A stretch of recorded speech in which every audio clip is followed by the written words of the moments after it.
Some people are still eager. There are still people who want to go back to the times of Napoleon, forgetting how it ended. Ibrahim Traoré's rise in Burkina Faso has become one of the most symbolic moments in Africa's ongoing struggle with neo-colonial domination. His actions, rhetoric, and defiance of France and other Western powers mark not just the story of one young soldier turned leader, but the embodiment of a wider African movement seeking to reclaim sovereignty. To understand the intensity of his confrontation with the West, it is important to recall the background that shaped him and the frustrations of his people. Burkina Faso, once called Upper Volta under French colonial rule, has lived under the weight of external domination for more than a century. Even after independence in 1960, France never truly let go. Through the mechanisms of Francofrique, Paris maintained its grip on African economies, currencies, and politics. The CFA franc, tied to the French treasury, became a symbol of this dependency, and French companies dominated vital sectors.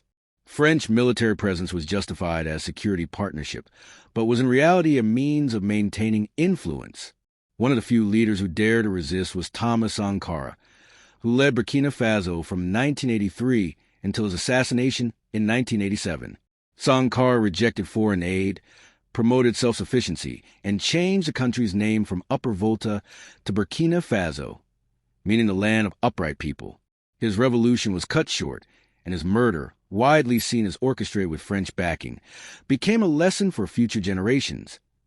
Any African leader who tries to break from Western control risks elimination. Sankara's ghost still haunts Burkina Faso, and Ibrahim Traoré has been widely described as a successor in spirit. Born in 1988, 1 year after Sankara's death, Traoré entered adulthood in a country plagued by poverty and growing insecurity. He became a soldier and witnessed firsthand the failure of successive governments to address the rise of jihadist groups that spread across the Sahel after the collapse of Libya in 2011. By 2022, Burkina Faso was losing vast swathes of territory to militants. Thousands were being displaced, and the government under Lieutenant Colonel Paul-Henri Damiba, himself a coup leader earlier that year, was unable to stabilize the nation. Soldiers were increasingly frustrated with poor leadership and the inability to protect civilians. Against this backdrop, Ibrahim Traoré led a mutiny on September 30th, 2022, overthrowing Damiba and promising a new beginning. What made Traoré stand out was not only his youth, but also his boldness in directly challenging Western powers. He quickly declared that Burkina Faso would not continue to be a playground for France or the United States. He did not hide behind diplomatic language, but openly denounced Western hypocrisy. For many ordinary Burkinabe, this was a moment of vindication. Someone had finally expressed publicly what they had long believed. The first major blow he struck was the expulsion of French forces. In January 2023, Traoré's government ordered French troops to leave Burkina Faso. For years, France had maintained counterterrorism operations in the Sahel, claiming to be fighting jihadists, but critics argue that French presence only deepened instability and protected strategic interests rather than African lives. By sending them home, Traoré made it clear that Burkina Faso would chart a new course. This was not an isolated act. Burkina Faso's rejection of France was part of a broader pattern across the Sahel. Mali had already expelled French troops under Assimi Goïta, and Niger would later follow under Abdourahmane Tiani. The symbolism of young military leaders rising against France created an image of a new generation of African rulers unwilling to tolerate neo-colonial dominance. The three countries went on to form the Alliance of Sahel States in 2023, pledging mutual defense and rejecting Western interference. In rallies, people waved Burkinabe and Russian flags side by side, chanting anti-French slogans and hailing Traoré as a new Sankara. Beyond military matters, Traoré also attacked the model of foreign aid. He argued that aid was a trap that gave with one hand and took with the other, keeping Africa dependent. Instead, he called for self-reliance, investment in agriculture, and new partnerships that were not dictated by Western strings. Russia emerged as a natural ally, offering security assistance and training, while China was seen as a partner in infrastructure and economic projects. These relationships were framed not as replacements for France, but as alternatives that could be managed without subservience.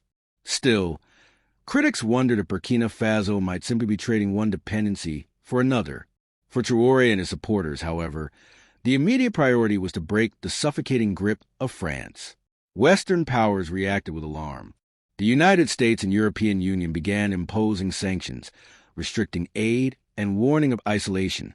Western media launched campaigns portraying Traoré as a reckless populist or a puppet of Moscow. ECOWAS, the West African regional body often accused of acting as an enforcer of Western interests, threatened sanctions and pressure for a rapid return to civilian rule.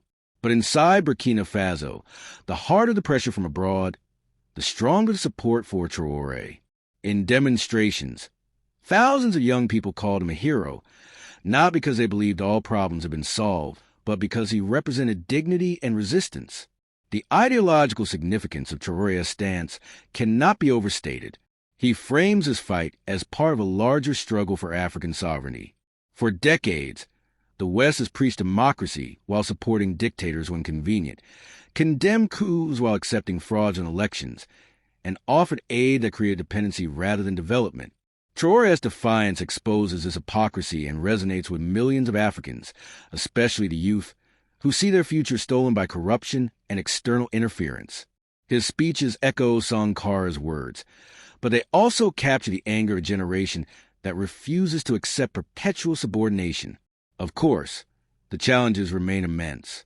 Burkina Faso still suffers from jihadist violence that threatens its stability. The economy is fragile, poverty is widespread, and the departure of Western troops has not magically solved security problems. Sanctions and aid cuts bite hard, leaving the government with limited resources. Critics argue that fiery rhetoric cannot feed people or secure territory. There is also the danger that closer ties with Russia or China could create new forms of dependency if not managed carefully. For Traoré to succeed, he will need more than symbolism. He will need concrete policies that deliver security and development. But for now, the symbolic power of his actions has shaken the foundations of Western dominance in the Sahel.